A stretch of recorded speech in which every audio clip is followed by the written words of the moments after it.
जय माता दी दोस्तों। आज मैं श्री माता वैष्णो देवी की संपूर्ण यात्रा की सभी जानकारी अपने इस चैनल नेवर एंडिंग माइल्स के माध्यम से आपको दूंगी,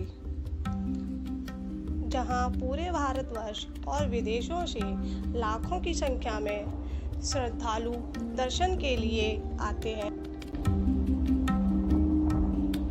श्री माता वैष्णो देवी जम्मू जनपद के कटरा शहर के त्रिकुटा की पहाड़ियों पर स्थित है और ज़्यादातर माता वैष्णो देवी पर जाने वाले यात्रियों को वहां की स्थिति के बारे में संपूर्ण जानकारी नहीं होती है, जिसकी वजह से उन्हें कई परेशानियों का सामना करना पड़ता है।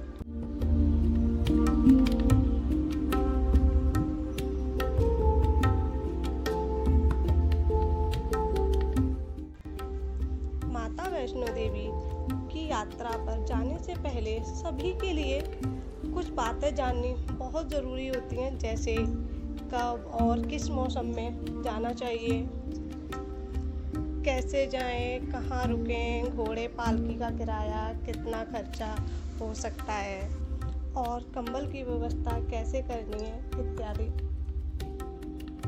आज मैं आपको इन्हीं सवालों के जवाब विस्तार से दूंगी।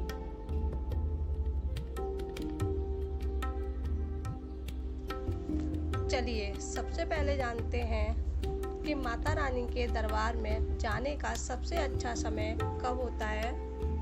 वैसे तो वैष्णो देवी पूरे साल खुला रहता है, आप कभी भी यहाँ जा सकते हैं।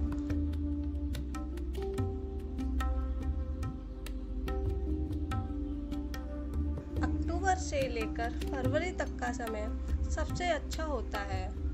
इस समय आपको भीड़ भी कम मिलेगी और बहुत ज़्यादा चांस है कि आपको माता रानी की पुरानी गुफा के दर्शन हो जाएं। लेकिन अगर आपके साथ कोई कमज़ोर व्यक्ति या बच्चे हैं तो आप अक्टूबर से मार्च तक के समय में ना जाएं।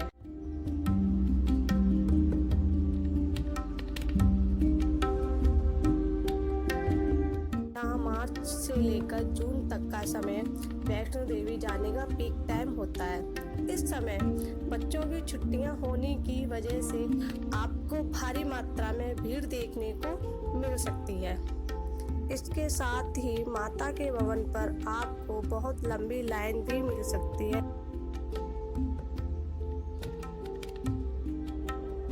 जुलाई से सितंबर तक का समय मानसून का होता है। कोशिश करें कि मौसम में यहाँ का प्लान ना बनाएं जब तक कि आप एक रेन लवर ना हो, वरना माता की चढ़ाई के वक्त आपको परेशानियां हो सकती हैं। इसे देखते हुए और अपनी सहूलियत के हिसाब से आप अपनी यात्रा प्लान कर सकते हैं। आप वहां पर जाने वाले यात्रियों की भीड़ का मंथ वाइज विवरण माता वैष्णो देवी की वेबसाइट पर जाकर भी देख सकते, जिसका लिंक मैं आपको नीचे डिस्क्रिप्शन में दे दूँ।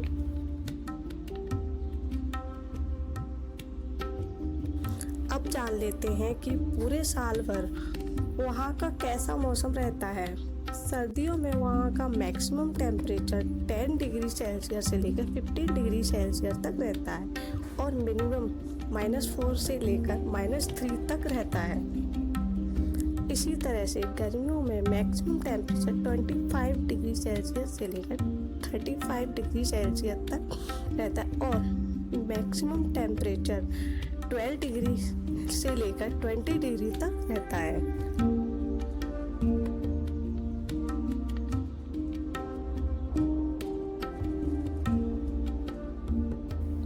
वैष्णो देवी भवन तक पहुंचने के लिए सबसे पहले जम्मू कश्मीर राज्य में स्थित जम्मू शहर में पहुंचना होता है। जम्मू नगर रेल मार्ग, सड़क मार्ग और हवाई मार्ग सभी देश से प्रमुख शहरों में जुड़ा हुआ है।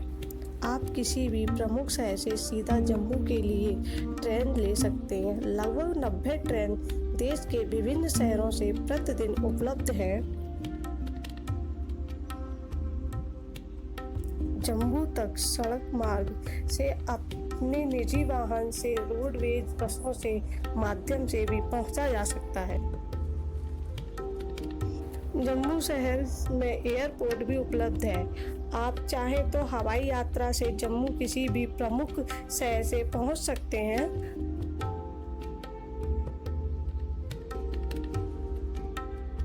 कटरा तक जाने के लिए जम्मू से हर समय बस एवं टैक्सी चलती रहती हैं। बस का किराया लगभग 70 से 80 रुपये है और टैक्सी का किराया 700 से 800 रुपये हो सकता है।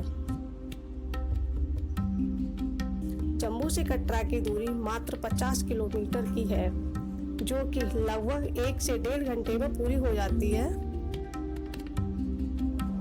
कुछ वर्ष पहले भारत सरकार द्वारा रेल लाइन का विस्तार कटरा तक कर दिया गया है, जिससे अब आप सीधे ही ट्रेन से कटरा तक के लिए अपनी टिकट बुक कर सकते हैं। करीब 21 से 22 ट्रेनें सीधा कटरा तक चलती हैं और कटरा रेलवे स्टेशन काफ़ी सुंदर बना हुआ है, जहां से कटरा शहर की दूरी मात्र 2 किलोमीटर की है और कटरा से समुद्र तल से ऊंचाई 2500 फीट की है।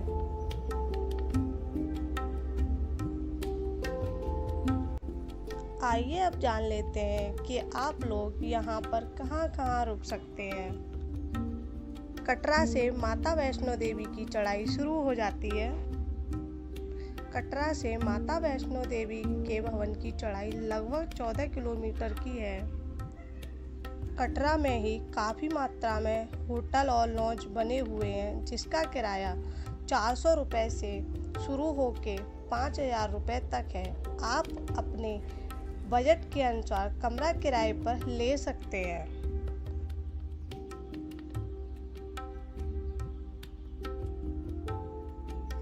इसके अतिरिक्त श्री माता वैष्णो देवी श्राइन बोर्ड के अधिकृत होटलों और धर्मशालाओं में किराए पर रूम और डॉर्मेट्री सुविधा 100 से लेकर 150 रुपये में उपलब्ध है।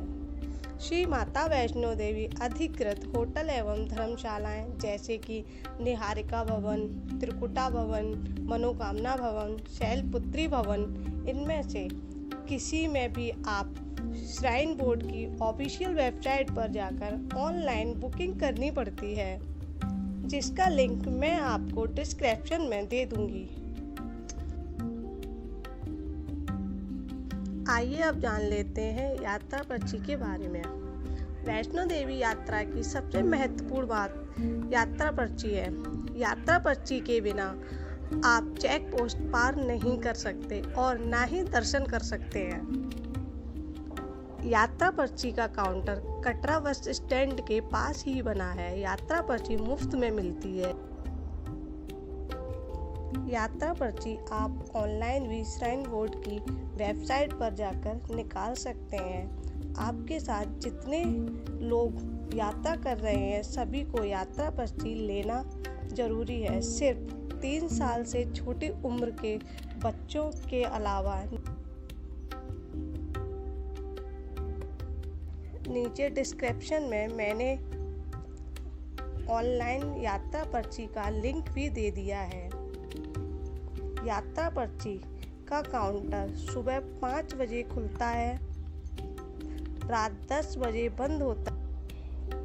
यात्रा पर्ची लेने के बाद आपको बाणगंगा चेक पोस्ट 6 घंटे के अंदर पार करनी होती है, वरना यात्रा पर्ची वैध नहीं रहती। इसलिए आप यात्रा पर्ची तभी निकलवाएं जब आप चढ़ाई शुरू करने वाले हों। यात्रा पर्ची जब तक यात्रा समाप्त ना हो तब तक संभाल कर रखें। कटरा बस स्टैंड कटरा का मुख्य भाग है। भवन जाने के अब 2 मार्ग हैं। एक है ताराकोट मार्ग, जिसमें सिर्फ पैदल यात्री जा सकते हैं, और दूसरा हिमकोटी मार्ग, जिसमें पैदल यात्री के साथ घोड़े, खच्चर, पालकी भी होती है। हिमकोटी मार्ग में ताराकोट मार्ग के मुकाबले ज़्यादा चढ़ाई है। उसी तरह से ताराकोट मार्ग में चढ़ाई कम है, लेकिन वो थोड़ा लंबाई में ज़्यादा है।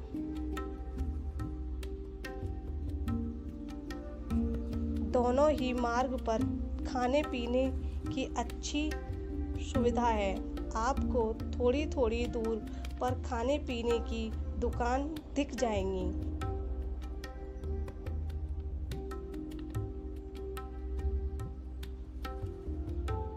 साथ ही दोनों ही मार्ग पर शौचालय सुविधा भी हर 1 से 2 किलोमीटर पर है।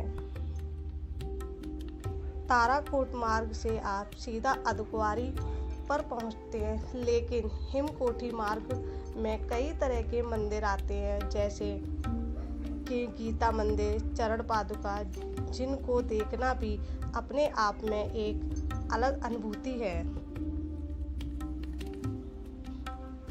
कटरा बस स्टैंड से आप बाणगंगा चेक पोस्ट तक ऑटो भी ले सकते हैं या फिर पैदल भी जा सकते हैं। दूरी सिर्फ 2 किलोमीटर की है।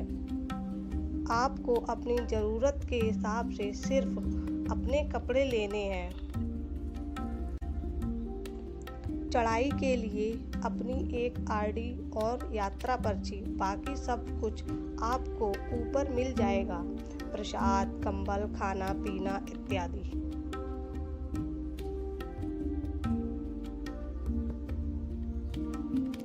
बाणगंगा चेक पोस्ट को दर्शनीय दरवाजा भी कहा जाता है।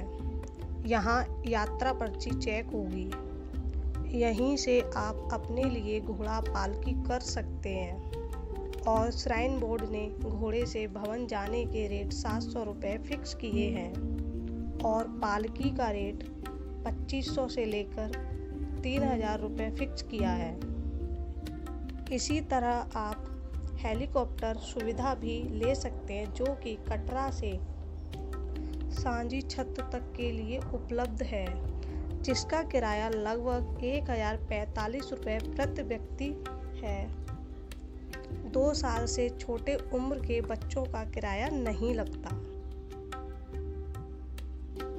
वैष्णो देवी की चढ़ाई 24 घंटे होती है और आपको चढ़ाई पर सारी सुविधाएं भी 24 घंटे खुली मिलेंगी। किसी भी वक्त चढ़ाई करना सुरक्षा के लिहाज से बिल्कुल ठीक है।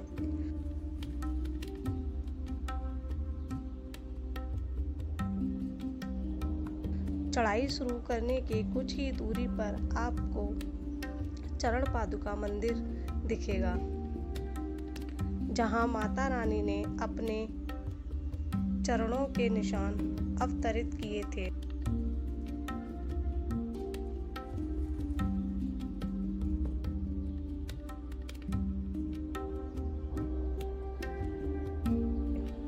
उसके बाद 6 किलोमीटर की दूरी पर आपको अर्धकुंवारी गुफा दिखेगी, जहां माता रानी 9 महीने तक गुफा के अंदर रही थी। अर्धकुंवारी पर आपको रुकने के लिए शैलपुत्री भवन विश्राम करने को मिल जाएगा। यहाँ पर आपको कंबल भी मुफ्त में उपलब्ध होते हैं। आपको अपनी यात्रा पर्ची दिखानी है और साथ में 100 रुपये प्रति कंबल सिक्योरिटी आपको देने होंगे, जो कि कंबल वापस करने पर आपको पूरे पैसे वापस मिल जाते हैं। एक व्यक्ति अपने लिए कम से कम 5 से 6 कंबल ले सकता है।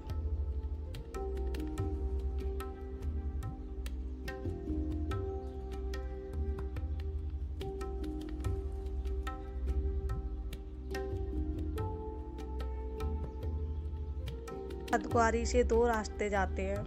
एक जिसे हाथी मत्था कहते हैं, जो कि बहुत ज़्यादा चढ़ाई वाला होता है और बहुत थका देने वाला भी होता है, और दूसरा हिमकोटी मार्ग, जो कि कम चढ़ाई वाला और कम थकाने वाला होता है। आप कोशिश करें जाते हुए हिमकोटी मार्ग लें और वापस आते हुए सांझी छत या हाथी मत्था वाला मार्ग लें। हाथी मत्था मार्ग सांझी छत होते हुए भवन पहुंचाता है और हिमकोटी मार्ग सीधा भवन पहुंचाता है।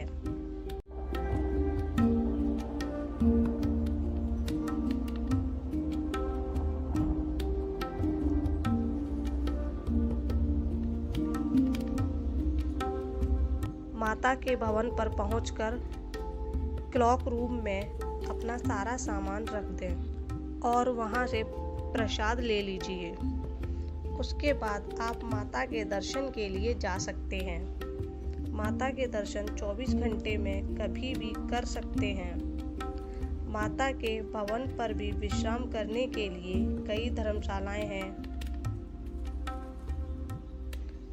यहाँ भी आपको कंबल की सुविधा मुफ्त में उपलब्ध हो जाती है।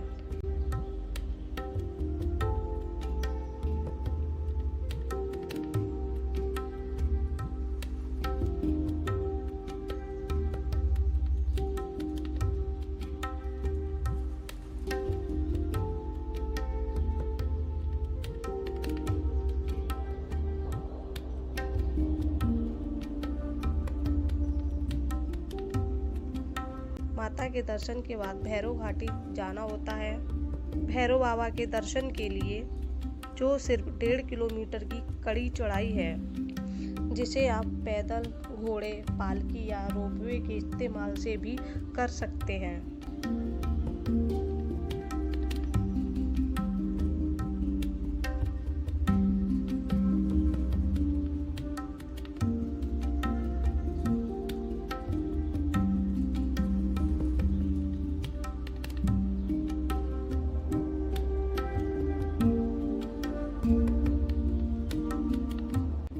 रोपवे का किराया 100 रुपये प्रति व्यक्ति है, जो कि माता के भवन से भैरव घाटी जाना आना करवाती है। इसका समय सुबह 11 बजे से शाम 5 बजे तक का होता है।